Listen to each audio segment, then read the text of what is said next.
Hi, does your personal power seem scary to you? Let's dive into this.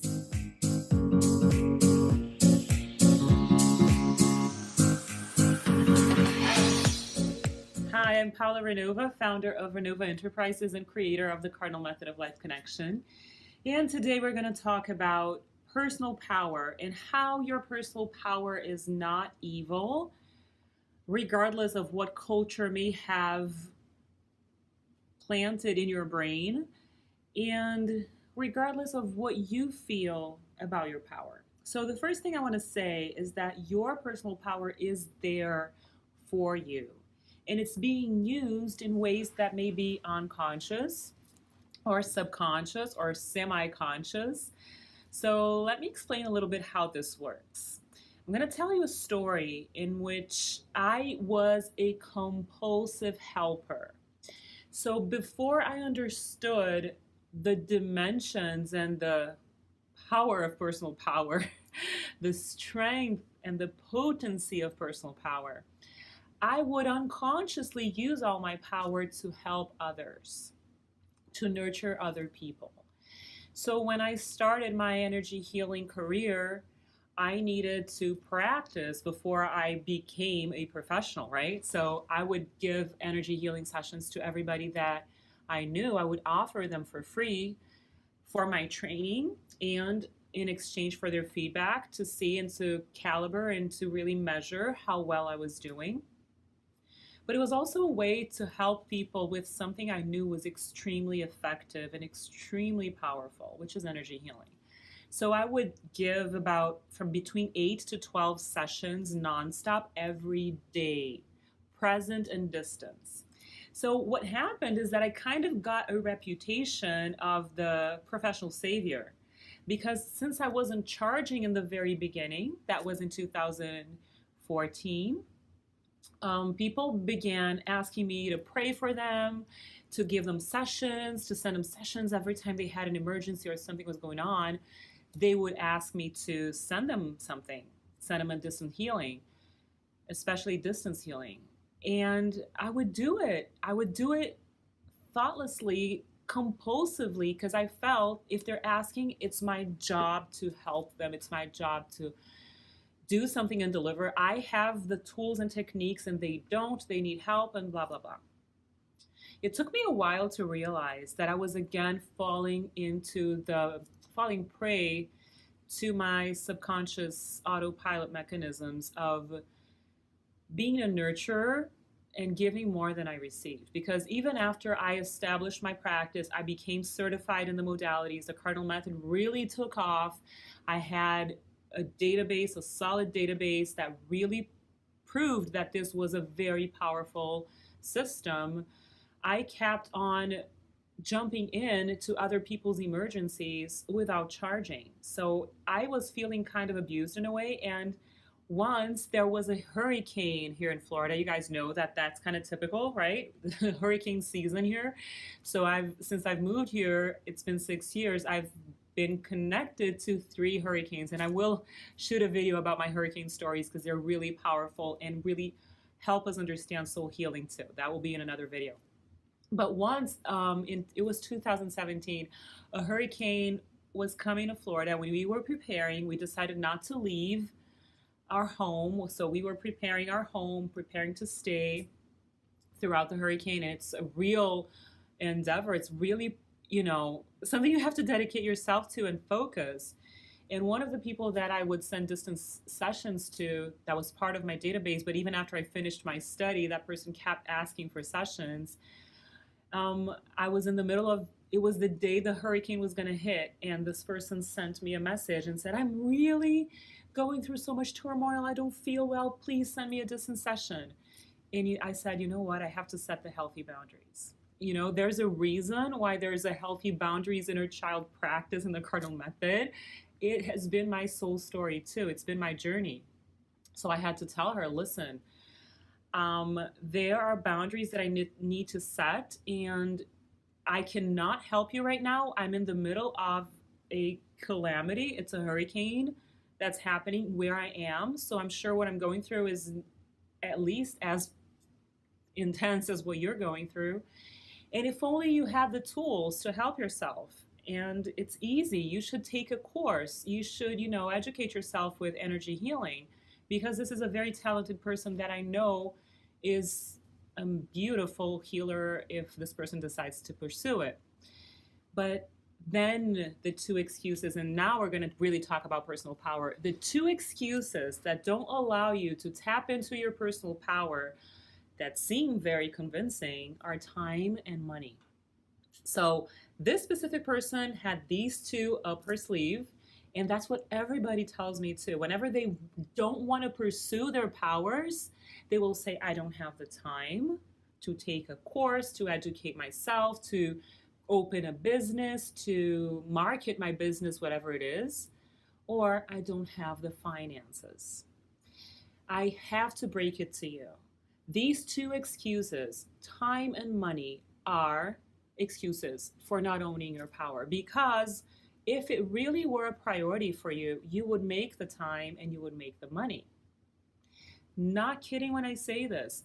Whenever we want to do something and pursue something, for instance, I really needed to write the Cardinal Method book. It was supposed to be one book. It turned out to be two. There's a third one coming. And I carved out the time. I did not stop my practice. I did not stop seeing clients. I was parenting a teenager.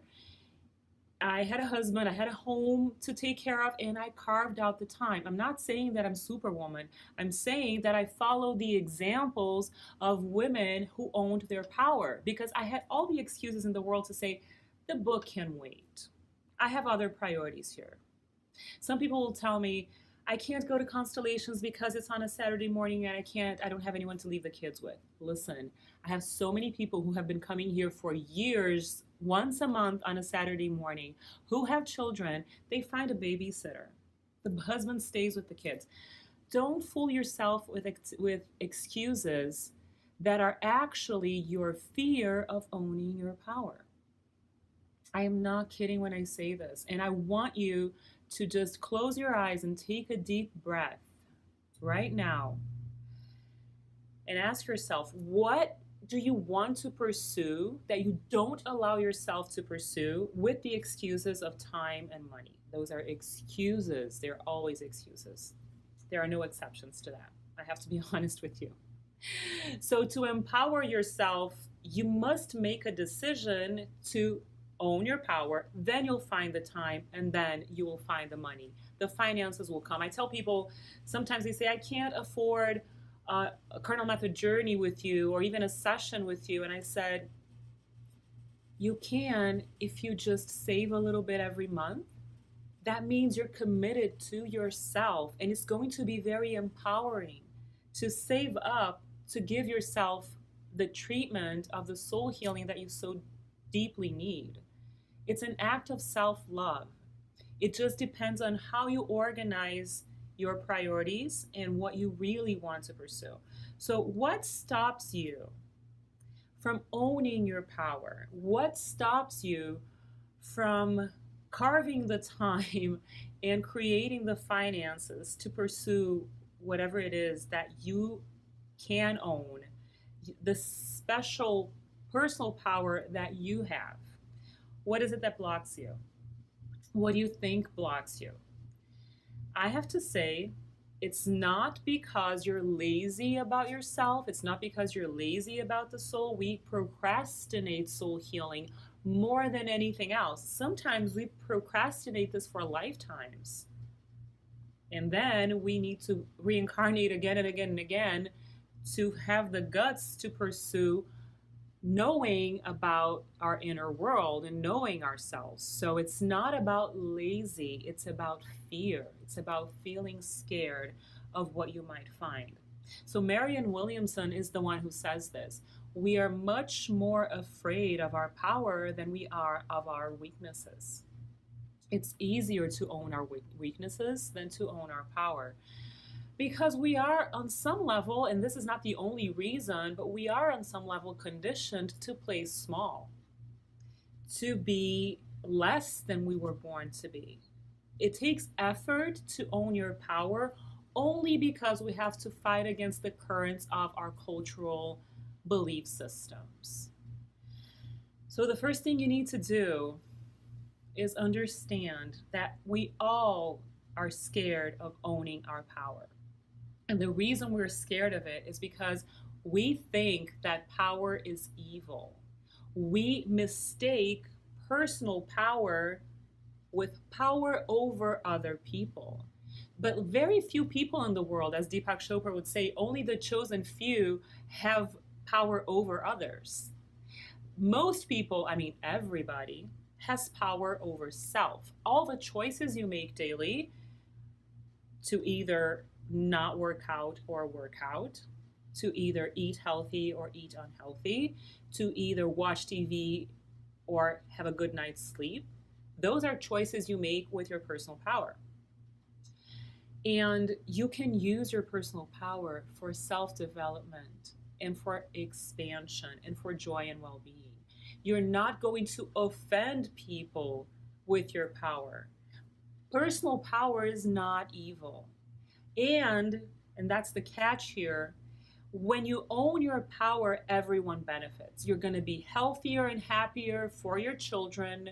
You're going to be strong for your community. You're going to be able to lead by example. And none of these things happen when you're playing small, when you don't own your power. So honestly, just take a look at yourself and think, do I own my personal power? You have more than one set of skills or a set of talents. Your personal power encompasses a lot of aspects of your being. It encompasses your talents, it encompasses the skills you were trained at, and it encompasses your actions. Are you manifesting those trainings, those skills, those talents? Or are they just hidden potentials that neither you or other people around you are benefiting from? Just think, your personal power was given to you so that you could benefit others with it. So it's the opposite of evil. Your personal power empowers others. Your personal power helps other people heal, helps other people get what they want. If you're a cook, for example, you can make wonderful meals for other people. Your talents are not yours. They belong to humanity. They are humanity's assets, so to speak. So they're given to you so you could give them to humanity. And what I see here, sadly, is a lot of people who don't own their power, and therefore they are keeping humanity from benefiting from everything they have to offer. Now, the big question is, why are we so scared of our power? Why does it make us chill? Why does it make us just freeze and stop in our tracks? And also, once we start owning our power, our fear coexists with that action. So it's kind of common to see ourselves, and myself included, to accelerate and put the foot on the brake. Accelerate and put the foot on the brake. So why do we do that? Why does our fear stop us? And we can really be gentle with ourselves and keep going as we own our power, little by little, more and more. But ask yourself, why do I not own it? Why am I so scared? Why do you think you're scared of your power? I said one reason, social conditioning. Our cultures tend not to tell us to embrace our power. Our culture may encourage us to be workaholics, but that's not owning your power at all. That's actually depleting you from owning your power, because if you don't rest enough and if you don't live life in your own terms, which workaholics never do, workaholics are an autopilot, and if you think that's personal power, I have to break it to you, it's not true. You're wrong. Personal power is bringing the best of life to the world, bringing the best of who you are to other people in a natural, healthy way, not overworking yourself, not tiring yourself, not depleting yourself. That's not personal power at all. Personal power is taking action. It is being productive, but it's also self-care. It's also your health. It's also your sleep, your diet, and your movement routine, and all of those things. And living in joy as well, doing what you love and really owning all of that.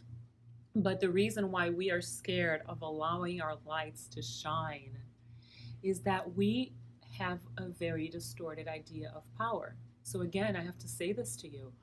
Your power is your ability to create, to manifest what you want in the world. It's a manifested intention, right? So, if you change the world without an intention, if you do something by mistake, you may manifest something you don't want. That's not power. Power includes your intention and the manifestation of that intention. And if you have a pure-hearted intention, if you have an intention to help others and to help others heal themselves, that's a beautiful thing. So power is a neutral ability. It isn't evil. The more powerful you become in terms of personal power, of shining your light, offering what you have to the world, the more you will feel accomplished and happy with yourself and everyone else around you too. Don't think that you're going to piss people off because you're shining your light. That's another thing that I hear, especially from women. They say, if I shine, so and so is going to be upset. I have unhappy family members. My mother is an unhappy person. I have sisters-in-law, I have cousins, and they don't like it when I shine. And or friends, quote, right? Because your friend wants you to shine. A true friend wants you to be happy and beautiful and shining bright. If your friend is going to envy your personal power, you're not in the right circle of friends. So again, it's about filtering and purifying the environments and the social circles that you put yourself in. If you're surrounded by people who are not going to encourage you and cherish your personal power, you need to be around healthier people, emotionally healthier people. And if these are family members, they need emotional healing, and this is not about judging. But I will tell you, choose yourself when it comes to your personal power. When I mean yourself, I mean self with a capital S. Your higher self, your beautiful spiritual energy that is in this world to help the world, to contribute to the world and to humanity. So if your close family members, people close to you, don't get that, have a toxic mindset, need emotional healing, take a deep breath, honor them, respect them, but shine your light and find your path and go your own way and find healthier people to be around your life, your circle, your environment. All right? So this is what I wanted to share with you today. I hope it was clear. I hope it was useful. I hope it was helpful and especially inspiring for you to own your power, understand that your personal power is not evil. Understand that whenever you procrastinate, it's not about being lazy. It's about being scared of your power because of social conditioning and because of whatever it is that your immediate surroundings scare you of. But I encourage you to hold your heart, allow your heart to guide your personal power and give that beautiful gift to the world. That's why you were born. That's one of the reasons why you're here. And we can't wait to see you shining. Thank you so much for being here. If you know anyone who will benefit from this content, please share this video, and I will see you soon. Bye-bye.